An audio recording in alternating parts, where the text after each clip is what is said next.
अस्सलाम वालेकुम viewers. AutoCAD को शुरू करते हैं। और आज की क्लास में दरअसल हम काम करेंगे एक दिलचस्प फीचर के ऊपर जिसे हम कहते हैं एरे। ऑटोकैड में अगर किसी को थोड़ा सा प्रोग्रामिंग की थोड़ा सा नॉलेज हो प्रोग्रामिंग की, तो उसमें जो एरे होती है वो थोड़ी सी अलग होती है। लेकिन एरे का मकसद यही होता है कि मल्टीपल ऑब्जेक्ट्स को बनाना, ठीक है ना। सो देखें, एक तो एरे ये होती है रेक्टेंगुलर एरे, एक होती है पैथ एरे, एक होती है पॉलर एरे। हम पहले पॉलर एरे पे काम करेंगे इंशाल्लाह ताला, फिर पैथ और रेक्टेंगुलर को भी देख लेंगे। सो एरे एक दिलचस्प चीज़ होती है। एरे की ज़रूरत क्यों पेश आई? एरे की ज़रूरत क्यों पेश आती है? मिसाल के तौर पर अब आपने एक लाइन क्रिएट की, ये आपने लाइन क्रिएट की, ठीक है, आपने स्केप कर दिया। उसके बाद अब आप कहते हैं कि जी इस लाइन के इर्द गिर्द आप कुछ बनाना चाहते हैं, ठीक है ना। आपने सर्कल बनाया, सर्कल आपने बना के इसके सेंटर में यहाँ पे आपने क्रिएट कर दिया। अब चाहते हैं पूरी लाइन के इर्द गिर्द ये पूरे सर्कल आ जाए, पूरी लाइन के इर्द गिर्द ये सर्कल आ जाए, ठीक है। तो कैसे आएगा? तो वो ऐसे आएगा कि अब आप क्लिक कर दें पॉलर एरे के ऊपर, पॉलर एरे पे सेलेक्ट क्लिक कर दें, आपसे ऑब्जेक्ट सेलेक्ट करने के आप स्पेस लगा दें। उसके बाद ये आपसे कहेगा किस पॉइंट पे आप इसे मूव करना चाहते हैं, बेस पॉइंट। बेस पॉइंट में इस लाइन का सेंटर पॉइंट बता दूंगा। और देखें इस लाइन के सेंटर पॉइंट के मुताबिक देखें इस सेंटर पॉइंट जो पॉइंट है ना हमारा सेंटर पॉइंट, ये लाइन हमें खाली इसलिए रखी थी क्योंकि हमें सेंटर पॉइंट चाहिए था, नहीं तो हम इस लाइन को डिलीट कर सकते हैं। मैं आपको दिखाता हूँ, एक मिनट। क्लोज, इसे क्लोज एरे कर दूंगा। एरे तो बन चुकी है, मैं इस लाइन को डिलीट भी कर सकता हूँ। मैंने लाइन बनाई इसलिए थी ताकि मैं सेंटर पॉइंट ले सकूँ। अब मैं देखें दोबारा एरे पे क्लिक करता हूँ, पैथ वही मैंने पॉलर एरे पे क्लिक किया और अपना कोई भी ऑब्जेक्ट मैं ड्रॉ कर लेता हूँ। जैसे मैंने इस ऑब्जेक्ट को यहाँ पे ड्रॉ किया, ठीक है ना। और उसके बाद मैंने इसको सेलेक्ट किया, स्पेस लगाया, सेंटर पॉइंट मैंने ये बता दिया। तो देखें उसी पॉइंट को के मुताबिक हमारे पास ये एरेज क्रिएट हो जाती हैं। लेकिन इशू पता है क्या था? इशू ये था कि हमें ये लाइन मैंने इसलिए क्रिएट की थी क्योंकि मुझे इस लाइन के गिर्द जो है एरे, इस लाइन के साइज़ के मुताबिक मुझे एरे बनानी थी। तो मैं दोबारा पॉलर एरे पे क्लिक करता हूँ, पॉलर एरे ये रही मेरे पास। मैं इस ऑब्जेक्ट को सेलेक्ट कर लेता हूँ, स्पेस लगा देता हूँ। मल्टीपल ऑब्जेक्ट्स भी हम सेलेक्ट कर सकते हैं। और सेंटर पॉइंट मैं बता देता हूँ, इस लाइन का जो सेंटर पॉइंट है, तो इससे इस लाइन की गिर्द देखें, बिल्कुल इस लाइन की गिर्द हमारे पास ये ऑब्जेक्ट जो है क्रिएट होकर आ जाएंगे। ऑब्जेक्ट पॉलर वे में नहीं, मल्टीपल ऑब्जेक्ट्स हो जाएंगे। और अभी देखें 1 2 3 4 5 6 ऑब्जेक्ट्स हमारे पास बन के आ गए। अच्छा 6 है, इसकी भी एक वजह है। इसकी वजह क्या है? देखिए फीचर टैब के बिल्कुल बराबर में आपके पास ये एरे क्रिएशन आ चुका है। इस एरे क्रिएशन के अंदर देखिए आपके पास एक टाइप है, एक आपके पास आइटम्स है, एक आपके पास रॉज, लेवल्स और प्रॉपर्टीज़ है। ये मुख्तलिफ चीज़ें हैं। देखिए टाइप आपके पास पॉलर है तो बिल्कुल सही है, टाइप आपने पॉलर ही रखी थी। अब आते हैं आप आइटम के ऊपर। आइटम कितने होने चाहिए? इधर आपने बता दिया 6, अब आप इधर लिख दें 12 और आप टैब लगा दें। नाउ लेट्स सी, ये 12 हो चुके हैं। इधर आप लिख दें 20 20। अगर देखें नंबरिंग चेंज हो जाएगी तो देखें अभी देखिए 20 पे भी ये सही है, सेट हो रहा है। लेकिन अगर आप 21 कर देंगे ना, 21 टैब लगा देंगे, देखिए जगह चेंज हो जाएगी यहाँ से, क्योंकि आपको पता है 21 में फिर वो काउंटिंग आपकी चेंज हो जाती है ना। 20 में तो चलो काउंटिंग परफेक्ट आ रही है। आप इधर लगाते हैं 18, जो भी आपने देना हो आप लगा सकते हैं, इट्स अपॉन यू, ठीक है ना। सो बहुत सिंपल सी चीज़ है ये। अब इधर लगा दें ओनली 2, तो एक इधर आ गई एक इधर आ गई, बिल्कुल घूम कर। अब इधर लगा दें 3, तो 3 लगाने पे देखिए आपके पास वैल्यू चेंज हो जाएगी, क्योंकि यहाँ पे तो दे नहीं सकता, एक ऊपर देगा एक नीचे देगा। अब आप लगा दें इधर 4, तो देखें ये प्लस की शेप में आ जाएगी आपके पास, ठीक है ना। ये आपके पास बहुत आसानी के साथ आप इसे क्रिएट कर सकते हैं। अच्छा अब सवाल ये आता है पूरा घूम कर ही क्यों आ रहा है ये पूरा? एक मिनट मैं आपको दिखाता हूँ। 6, अच्छा जी, ये पूरा घूम कर ही यहाँ तक क्यों आता है? पहले मैं दूसरी चीज़ एक और बताता हूँ। देखिए बिटवीन क्या लिखा हुआ है? ये एंगल है। बिटवीन आपने एंगल कितना दिया? 60 का एंगल दिया।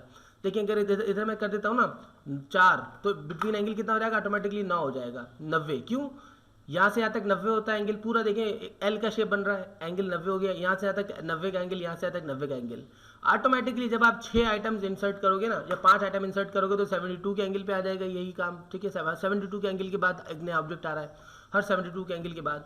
इसी तरीके से अगर आप जो है जनाब यहाँ पे इंसर्ट कर देंगे कितना? 6 ऑब्जेक्ट्स, तो देखिए ऑटोमेटिकली वो 60 के एंगल पे आ जाएगा। इसी तरीके से अगर आप 8 ऑब्जेक्ट इंसर्ट करेंगे तो टैब लगाएं 45 के एंगल पे, 45 का एंगल, ये 45 हो गया, 45 ऑटोमेटिकली 90 हो गया। तो एंगल्स भी बड़े अहमियत के हामिल होते हैं। इस तरीके से आप एंगल स्पेसिफाई करके ज़रा देखते हैं। मैंने 60 लिखा, टैब लगा दिया। देखें एंगल हमारा काम नहीं कर रहा है। क्यों काम नहीं कर रहा? क्योंकि ऑब्वियसली हमारा, हम यहाँ से एडिशन कर सकते हैं अपने आइटम में, एंगल ऑटोमेटिकली चेंज होगा। फिर बात आती है फिलिट की। ये फिल का मतलब क्या है? अब एक सवाल आता है, देखिए यहाँ से आपने शुरू किया, आपने बोला इस लाइन के गिर्द, आपने लाइन का सेंटर पॉइंट बताया, पूरे इर्द गिर्द पूरा एंड तक आपके पास आ रहा है बना हुआ ना। अगर मैं चाहता हूँ खाली यहाँ तक आए, तो इसकी वजह क्या है? ये फिल जो है ना, हमने ये फिल को हमने दिया हुआ है कितना? ये फिल को हमने दिया हुआ है करीबन, आप देख सकते हैं कि 360 यानी पूरी डिग्री जो होती है, यहाँ से लेके यहाँ तक 180 होता है, 180 का डबल 360 बिल्कुल यहाँ तक, ठीक है। और अगर आप यहाँ तक देंगे तो 90 होता है, यहाँ तक देंगे 90 90 180, इसी तरीके से 180 में मजीद 90 मिला दें आप, आपका हो जाता है ये तकरीबन 215, कुछ नहीं थोड़ा ज़्यादा हो जाता है बाय द वे। फिर आप मजीद यहाँ तक ले जाएं तो आपका 360 पूरा हो जाता है, ठीक है ना। जो भी यहाँ तक मैंने वो अलग कहानी है। तो मेरे ख्याल में आपको ये चीज़ समझ में आएगी कि पूरा जब घूम कर आपकी डी चलती है ना तो 360 हो जाती है, नहीं तो सिंगल जो डी होती है आपकी 180 होती है। मैं कहता हूँ मुझे 360 तक नहीं, मुझे खाली 180 तक चाहिए। यही 8 ऑब्जेक्ट्स 180 लेके मैंने टैब दबा दिया। अब देखिए ये खाली 180 में आ जाएंगे। अब मैं कहता हूँ 180 नहीं, जरा मुझे 215 चाहिए, टैब लगा दिया मैंने, 215 तक आ गए। 235 टैब लगा दिया, 235 तक आ गए। अब मैं कहता हूँ 250 और टैब लगा दिया मैंने, ये 250 तक आ गए। इस तरीके से आप इसको 270 टैब लगा दिया मैंने, देखें ये 270 होती है वैल्यू तकरीबन ना, देखें 270 तक आ गए। अब मैं कहता हूँ मुझे ओनली 45 तक चाहिए एंगल मेरा, देखें सिर्फ 45 तक आ गए और घुस कर आ गए एकदम। मैं कहता हूँ मुझे 90 के एंगल तक चाहिए टोटल जो फिलिंग चाहिए, तो ये 90 के एंगल तक आ गई। और अगर मैं पूरा 360 दे दूंगा ना जो एक्चुअल थी, तो देखें पूरा एंड तक आ जाएगा, पूरा फैल कर जितना पॉसिबल है, ठीक है ना। अच्छा कितनी रॉज आपको चाहिए? 1 रॉ चाहिए, 2 रॉ चाहिए? मैं 2 लिख देता हूँ, टैब लगा देता हूँ। देखिए पीछे एक और रॉ बन जाएगी, रॉ बन गई।